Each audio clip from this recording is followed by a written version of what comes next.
Hello, and welcome to Monumental, where we sit down with entrepreneurs, leaders, visionaries, and big thinkers making monumental change. Here's your host, Evan Holiday.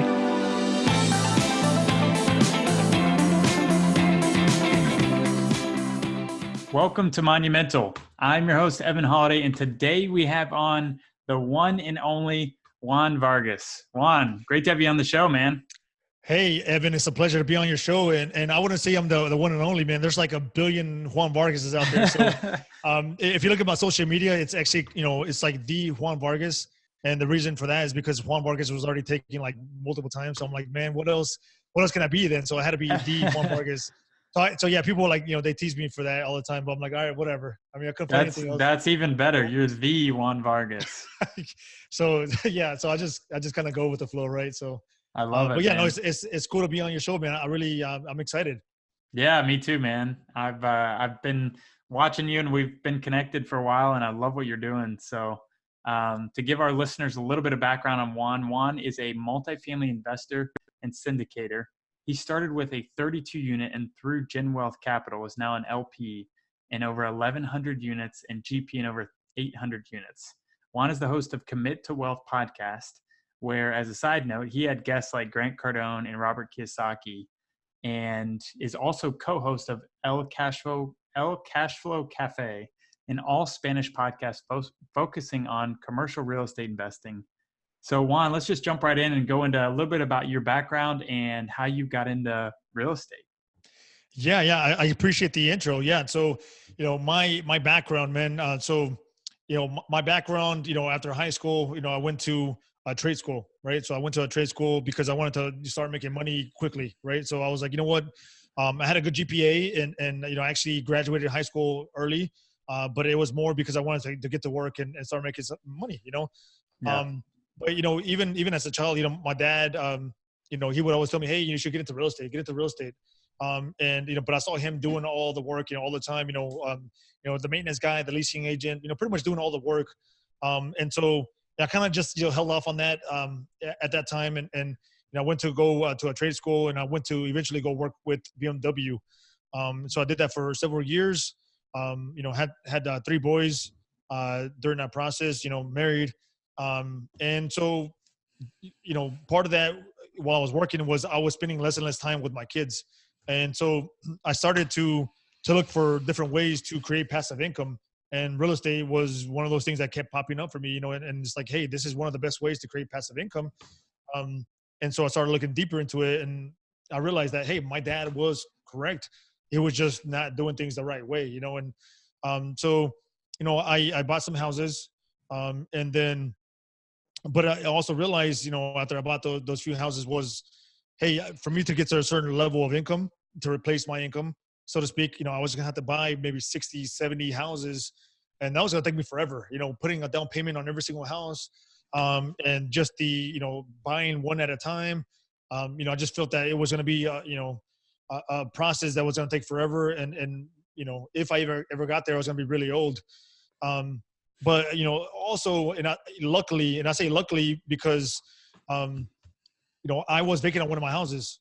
And I was vacant on the house for, I would say, like a month, a little over a month, right? And I was doing my marketing and doing those kind of things, but for whatever reason, it just didn't get leased.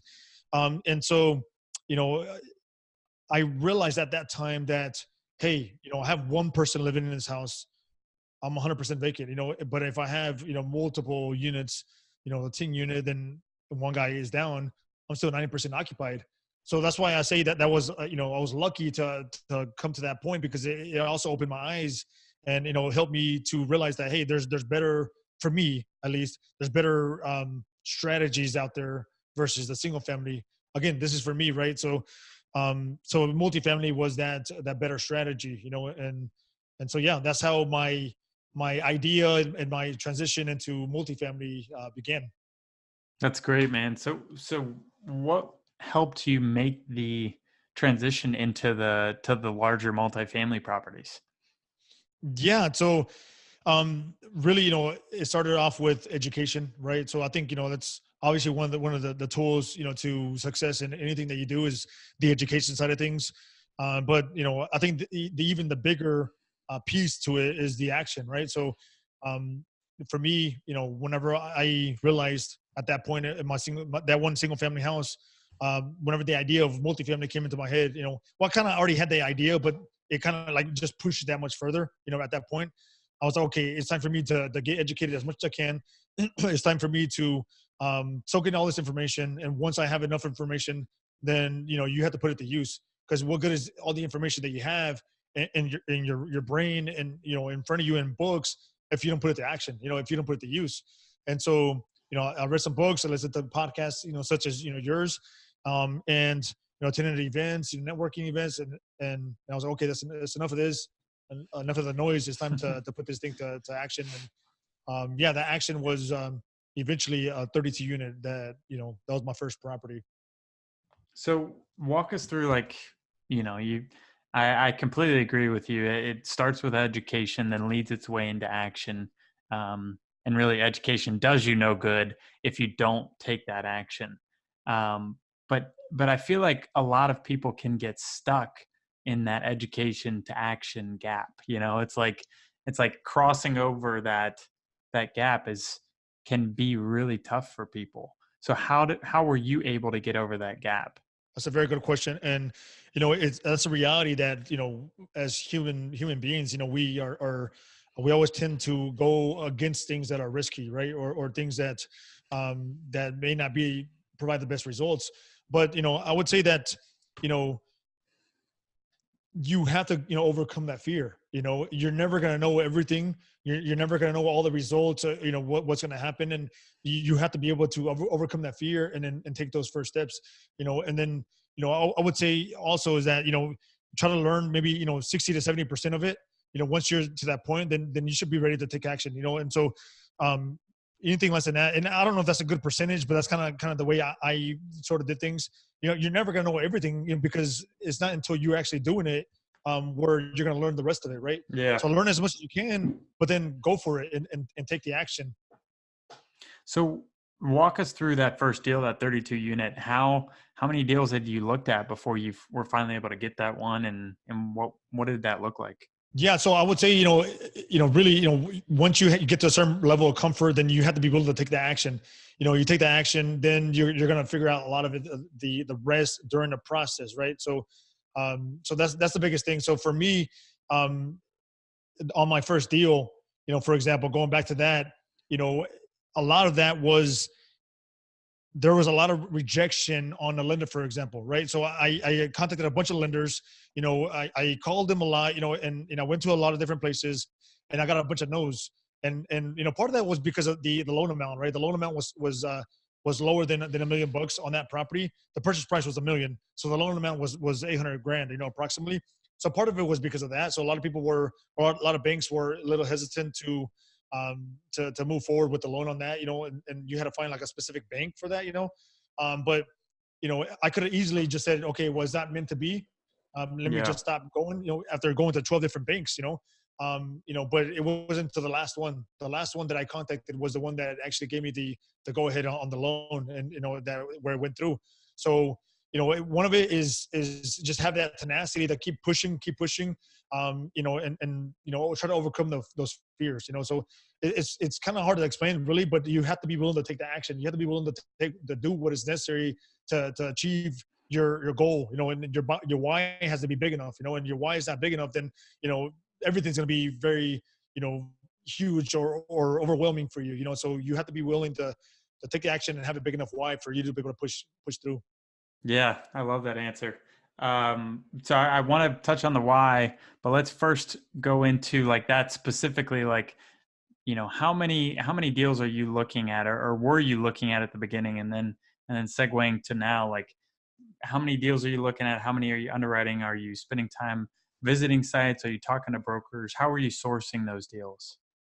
Yeah. So these days is 100% through broker relationships, right? Because we are looking at larger deals now, right? So we're looking at, 150, units and above, right? So all these, properties and all these deals are brought to us through brokers, right? Brokers who have those relationships, those existing relationships with the owners and the sellers. Starting off, with a 32 unit, that was a different case. That was a property that I acquired through direct mail. So I think, for the smaller properties, if you're looking for a smaller property, you could definitely find one, through direct mail. It just depends on the situation. Depends on, who the owner is. If it's a more of a mom and pop, where they owned it for several years, then, it's easier to acquire a property through direct mail.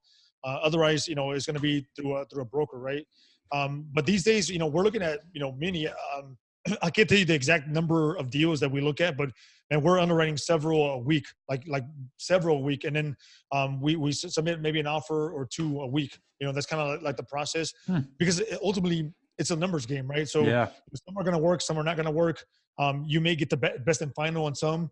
And then, the ones that you don't, well, you didn't have a shot at, right? So, even if you do get the best and final, there's no guarantee that you're going to win the deal either. So it's a numbers game 100%. And if you're not putting yourself out there and getting yourself in front of those brokers, you're going to have zero chance, so that's really the strategy for us. But, even if it's a deal that we are way, I wouldn't say way lower, but we're lower on price, by, more than maybe, 10% or so, we still want to put something on the table, because it gives gives us a little bit more credibility as well, down the line with the broker. Maybe this deal didn't work out for us, at the number that they were, whispering.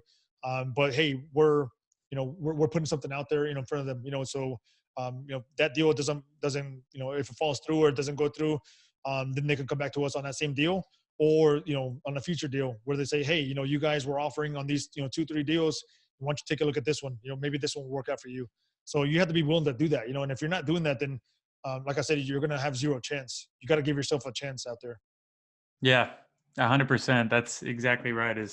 For everybody listening, it really does come down to like, how many shots are you taking? And, you're going to miss 100% of the shots that you don't take. And like Juan's saying is like, you got to go out there. You got to talk to brokers. They know, especially the larger, 80 plus unit deals, that's really where brokers thrive, because they have relationships with a set few owners who typically own multiple properties, and they know those owners better than anybody, and that's their job. And so having a great relationship with them will lead toward relationships with potential properties that they list, or even off-market listings. The possibilities are endless. Yeah, I agree with you 100%. And now, there is a small chance that you can, go direct, to the owner, and, there's always a chance for that, right? There's never like a 0% chance that you won't get an opportunity like that, but those are few and far between, right? So, right. These brokers, as you said, they're the ones with the relationships with them, and they're the ones that are going to be, getting the listing, whenever the time comes. So are you, on the deals you're looking at now, are you typically looking in partnership with other groups, or how are you approaching your acquisitions? Yeah, that's a very good question. So, a lot of these deals that we've been a part of, they're more of a JV type of deals.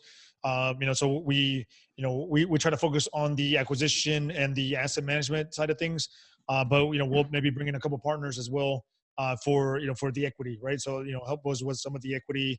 But yeah, a lot of this has been JV. And I think, for a lot of people out there that are listening, unless you have those deep relationships with, deep pockets, then, it's going to be, some JV deals out there for you to start off with, and, if you want to do a bigger deals, that's just the way it's going to be, at the beginning, and once you get, a little bit more experienced, and, get a little bit more of a track record, then maybe you'll be able to attract, even more equity or something like that, right? It might be some JVs that you get involved with, but, over time you may be able to,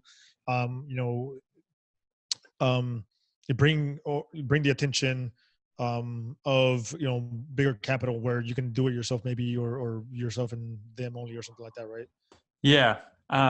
So I'll get us started again. So with your very first deals that you're doing on the acquisition side, so after the 32 units, were you out there looking for partners on deals, or what was the next step for you after that first multifamily deal? Yeah. So after that first 32 units, I began to, yeah, you're right. I began to look for partners. people that could, bring value to me and where I can bring or provide value to them. Right.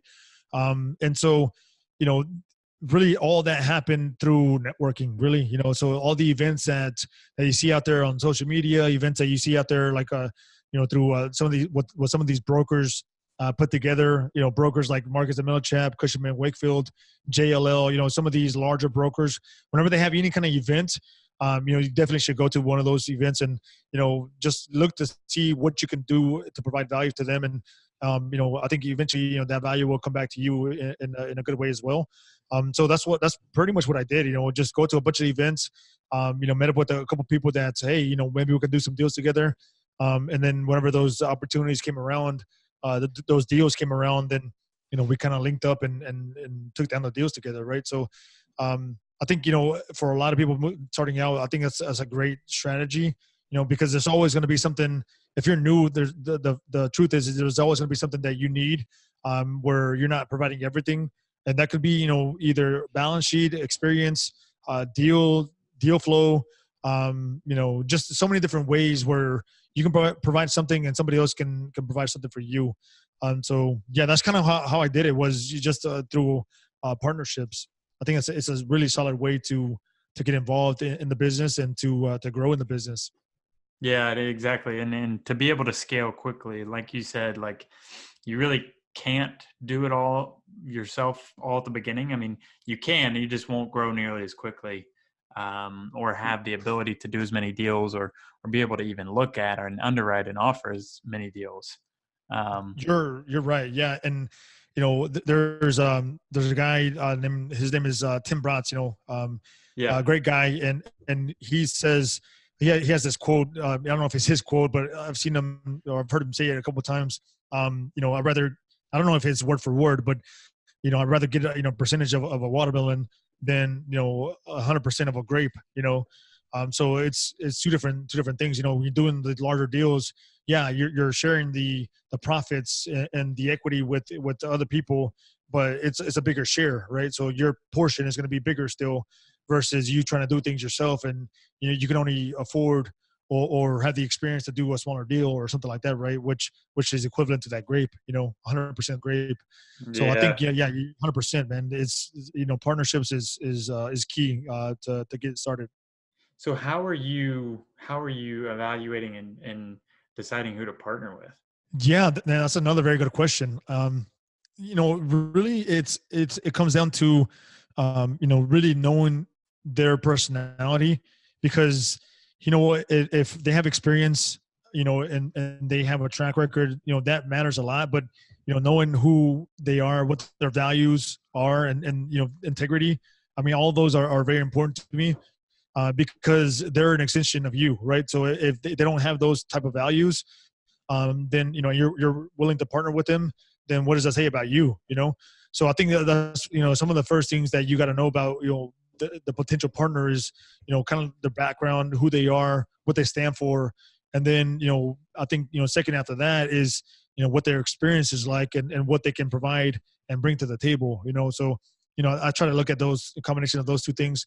But another thing that's very important is availability. I think that's very important to me. Yeah.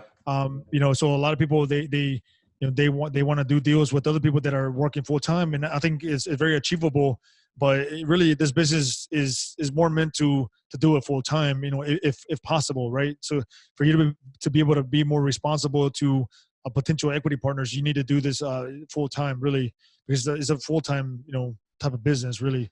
But that being said, I do know a lot of successful people that are working full time doing this. But I think for me, I'd rather find somebody that's available, that can do this alongside me, and doing it full time. Right. And like the name of your podcast is Commit. Like, do you have that commitment to that, including the time commitment to making this happen? And I think the important thing is, there's different avenues in getting into this syndication business, and, like the getting into the investment side, you can still be able to do that passively or semi-passively and still be able to work. But like you said, on the operating side, it really makes a lot of sense to find people that are just as committed and just as, you know, able to and available to make this happen. And I also love what you said about integrity, because that is so true. It's like anybody that you choose to partner with is literally an extension of you. And, anything that they do negatively toward the deal or towards partners will appear negatively on your reputation and how people perceive you. So you need to be careful in who you are working with and make sure it's a good fit for you and what you stand for. I agree. Yeah. I mean, that's 100%. They see that person a specific way. They're going to see you as well, whether that's good or that's bad, So, you get the good with the bad. If they're a great person, then, they brings you up. But if they're like not that great of a person, then it's going to pull you down. So what about, we talked on earlier, what about your why? What is your big why? Yeah. Really my big why, there is not, I wouldn't say just one, it's a couple of different things. One of them obviously for me is my family, leaving something for them.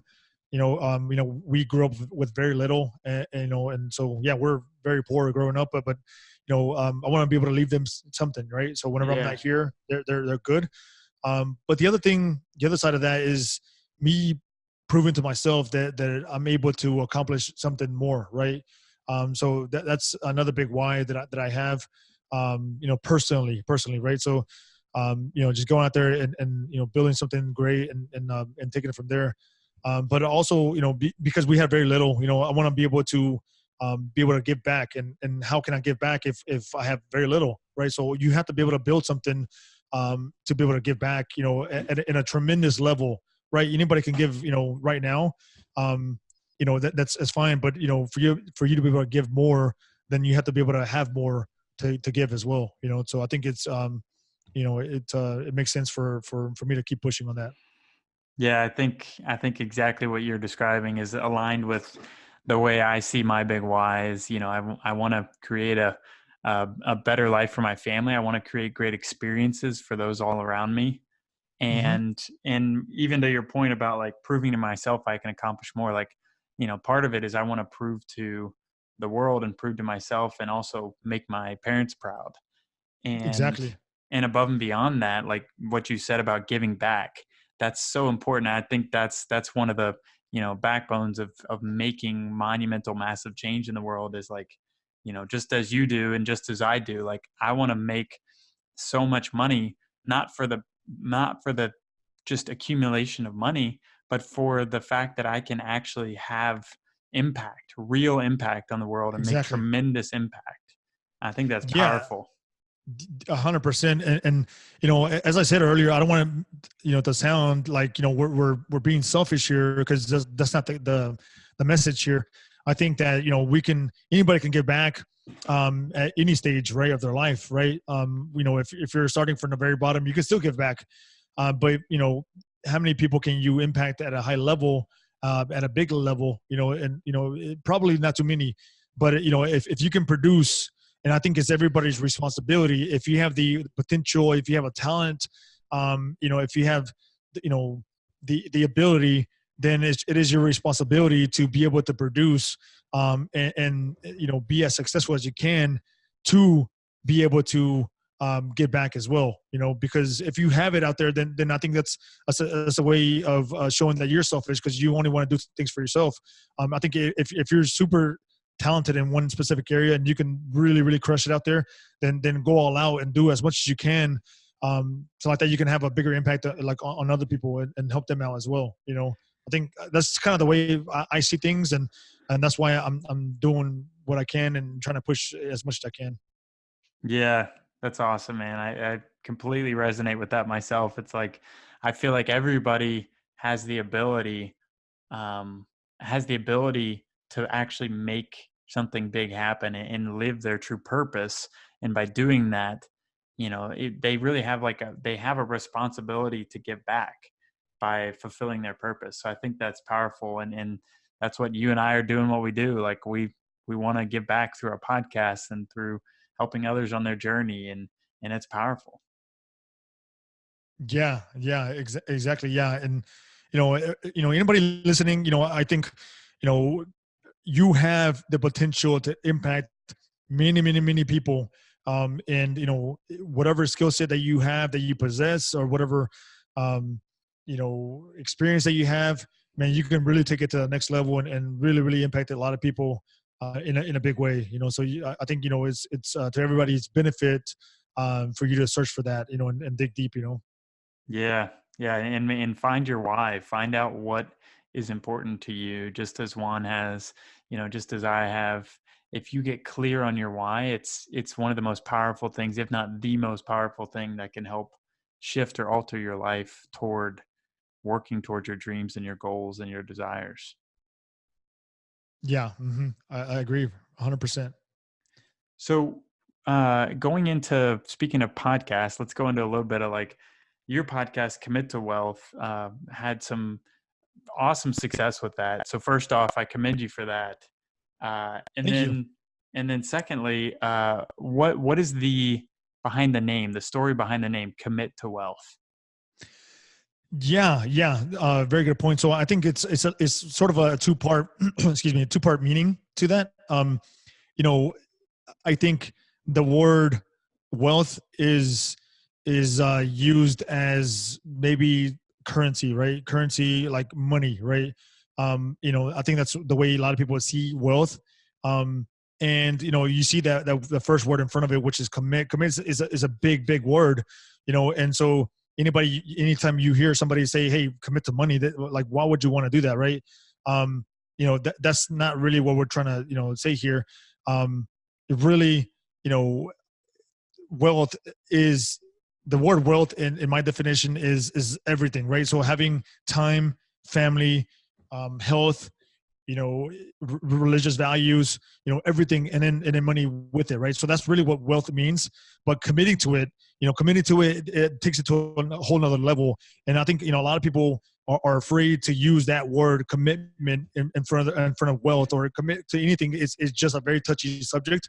And so I just, you know, invite a lot of people to be able to say it's okay to commit to wealth. It's okay to commit to something that you really, really want and you really want to achieve.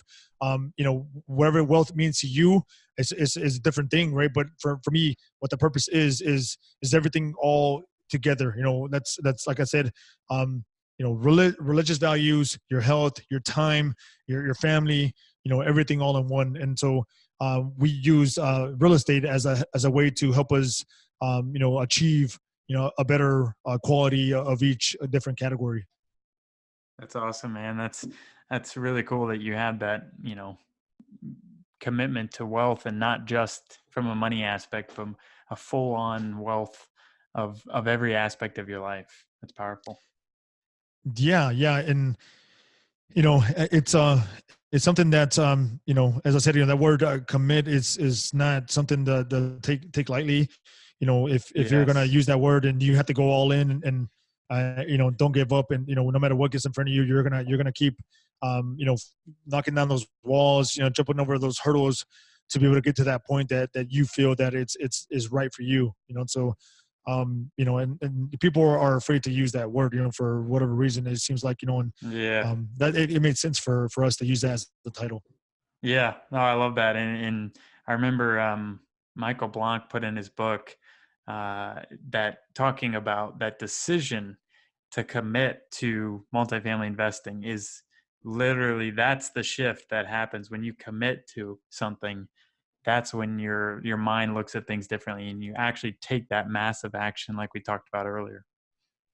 Yeah, 100%. I mean, you give 100% to what it is that you're going to do, and, you know, things will happen for you, you know. And it's crazy how that the world works that way. But, you know, if you are truly committed to something, you know, sooner or later it's going to happen. So speaking of your podcast, how has that benefited your business and your thought leadership platform? Yeah. So I've had a lot of people reach out to me, you know, through, you know, whether they want to be limited partners on deals, or whether they want to partner, you know, do a JV on deals, or whether they want to be guests on the show. It's really helped me to really build those connections with people. You know, as I said, through partnerships, through investing, many different ways. But really, one of my favorite ways is, just connecting with other guys that are doing things and just learning from them and being able to provide that information and that value to the audience, to my audience. That's been really rewarding for me, and I have a lot of people that reach out to me and say, hey, that was a great podcast. I mean, it wasn't necessarily because of me, it was because of the guests that I had, Yeah. and information that they provided. So, that's really rewarding for me, and to get that kind of feedback. Yeah. Yeah. I tell everybody that listens to Monumental, and you all listening right now, it's just so powerful. It really is. It's powerful to have a podcast or anything, any kind of platform, blog, vlog, posting on social media, whatever it is for you. It's just powerful to have that thought leadership platform where you're actually adding value to other people by helping educate, or even by just helping curate, like what we're doing now, and Juan and I connecting. And like you said, Juan, it's like you can create connections through the guests, you can create connections with investors, you can brand yourself as an expert, and you really are adding tremendous value, and it's free value that you're just giving to others, and then that's when the value comes back to you tenfold. Yeah. And for me, I mean, I actually enjoy it. So it's, it's not just, doing it, Yeah. because, I want to be able to achieve or check these boxes. It's because I actually enjoy it. I actually enjoy talking to people and just getting those conversations going. And, if I'm able to help people, then, hey, that's the icing on the cake for sure. Yeah, exactly. Yeah. I think ultimately you have to enjoy whatever different thought leadership platform that you want to create. You have to enjoy it. But yeah, I commend you, because you've done an amazing job with your Commit to Wealth platform. I love it. Thank you. Well, let's jump into our monumental questions. Sure. Let's do it. What does success mean to you? Yeah, that's a very good question, man. I love it. It's kind of I think goes back to what is committing to wealth mean. It goes back to that. Success is for me is where I have been able to leave something for my family. Be able to help others in a huge, impactful way, and then also being able to prove to myself, right? I think that's success all in one. But making sure that I have checked all the boxes of wealth, right? As I said, as family, having more family time, having more time in general, being healthy, because what good does everything else have, even your family? What good does having a great time with your family if you're not healthy? If you're dying, so you have to make sure that that's a priority as well. And then your religious values, whatever it is that you believe in, I think it's something that is very powerful as well. And then for you to be able to help out a lot of people, then you got to have some kind of income, some kind of money to be able to impact people in a huge way. Yeah, completely agree. Do you have any daily habits or morning rituals that lead to a great day? I would be lying to you if I told you that I did something crazy every single day. I don't do really affirmations or any of those kind of things. I've done it before. I just I guess I would say that I just haven't continued to do it. But really for me, get up in the morning, and then one of the first things I do is I go to the gym, right? I hit the gym in the mornings. If I don't get a chance to go in the morning, then I'll go in the evening. But I make sure that that's part of my daily routine. And then looking over the agenda for the that day, and then helping the kids out as well. For school, I have 3 boys, so getting them ready for school as well. And then attacking the day. That's pretty simple. I don't do anything crazy, but yeah, that's kind of the way my days are really. And then just try to be as productive as possible. Yeah, I love that. And spending a little time with family, and then boom, attacking the day. Yeah, exactly. Having your schedule and your calendar in front of you, and having time blocks, where you're doing something, Yeah, pretty much throughout the day, right? Don't have any empty spaces in between. And if you do have some empty space, then you better fill it in with something else, something that'll keep you going, right? So that's really what I try to do. And then after, say 6 o'clock, and that's when I start to shut down really. And it's family time, so spend time with the family and just take it from there. Yeah. What is your favorite book or book you're currently reading? Yeah. So I wouldn't say it's a favorite book, but it is a book that I'm reading right now. It is called Good to Great, and it's by Jim Collins. It's a great book so far. And that's the book I'm currently reading. I've read several great books, but that's the one I'm currently reading right now. Yeah, that's a great one. Well, in closing, how can our Monumental listeners follow you or reach out to you or connect with you? Yeah, man, I appreciate that. So if they want to reach out to me, they can go to they can email me at juan@genwealthcapital.com. That is juan@genwealthcapital.com. Or they can also find me on social media. I'm always happy to connect. As long as they send me a message or some type of private message, saying that that we met on the Monumental podcast, or that you heard me on the Monumental podcast, like that, I'll know how we met or how we're reaching out and connecting. But I'll be happy to connect and help out anybody with any questions that they have, or any progress that they're trying to make. I'll be happy to connect with them. Guys, take him up on that. Seriously, Juan is giving massive value. And also check out his podcast, Commit to Wealth. He does an amazing job over there, just, again, adding massive value. And guys, if you enjoyed today's episode, make sure to share it on social media, tag Juan, tag me, and finally, make sure to go to iTunes, leave us a review for Monumental. And with that, have a monumental day.